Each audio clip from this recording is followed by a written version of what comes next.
I see the most common mistakes that people make when marketing an event is they don't use the online platforms enough.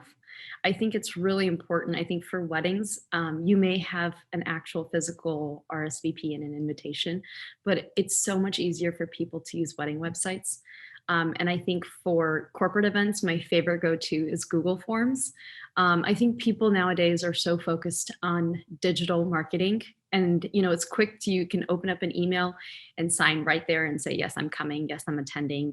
And if you need any further information, Google Forms is really a great platform. But I would just use a digital platform. That's what I see people doing when they're making mistakes, is using paper. And it's the older traditional way of approaching it.